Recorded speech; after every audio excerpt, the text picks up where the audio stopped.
नमस्कार दोस्तों।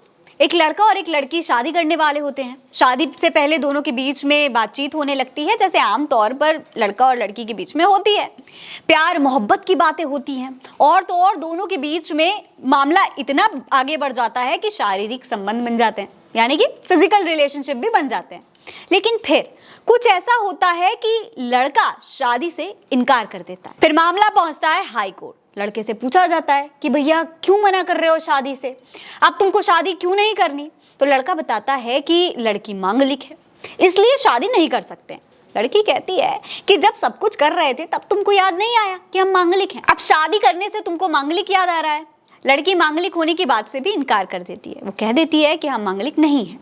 लेकिन इसके बाद जो होता है वो कहानी का सबसे अजीब मोड़ था। दोस्तों, जब ये मामला हाई कोर्ट पहुंचा तो कोर्ट ने लड़की की कुंडली मांग ली और तो और उसकी कुंडली की जांच करवाकर ज्योतिषी रिपोर्ट देने का भी आदेश दे दिया। सुनने में थोड़ा सा अजीब लगता है, पर ऐसा ही हुआ है। दरअसल हुआ ये कि जिस लड़की की कुंडली मांगी गई थी उसकी शादी घर वालों की सहमति से ही हो रही थी।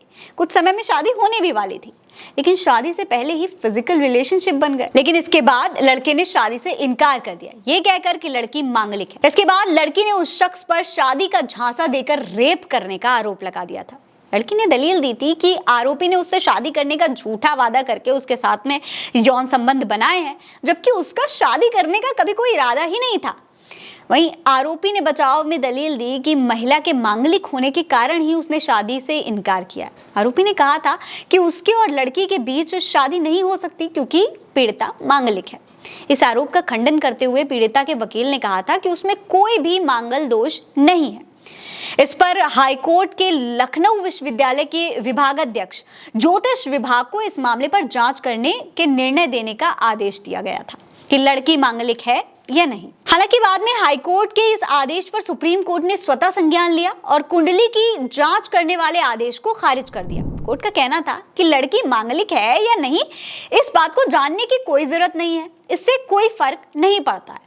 हाईकोर्ट को तथ्यों के आधार पर ही जमानत पर फैसला लेना चाहिए। हाईकोर्ट के आदेश पर सुप्रीम कोर्ट ने स्वतः संज्ञान लेते हुए एक और खास सुनवाई की थी। जस्टिस सुधांशु धूलिया और पंकज मित्तल की बेंच खास तौर पर इस सुनवाई के लिए बैठे थे। सॉलिसिटर जनरल तुषार मेहता भी वीडियो कॉन्फ्रेंसिंग के जरिए सुनवाई से जुड़े थे। उन्होंने कहा था कि ज्योतिष एक विज्ञान है, एक तरह का साइंस है, लेकिन कोर्ट की सुनवाई में उसकी रिपोर्ट मांगना बिल्कुल भी सही नहीं होगा। इस पर जजों ने भी कहा था कि वो ज्योतिष विद्या पर सवाल नहीं उठा रहे हैं, लेकिन अदालती मामलों में उसकी कोई भूमिका नहीं है, इसकी कोई भी जरूरत नहीं है, सिर्फ तथ्य ही मायने रखते हैं। इसके बाद में सुप्रीम कोर्ट ने मामले से जुड़े पक्षों और यूपी सरकार को नोटिस जारी करते हुए 10 जुलाई के बाद सुनवाई करने की बात कही थी।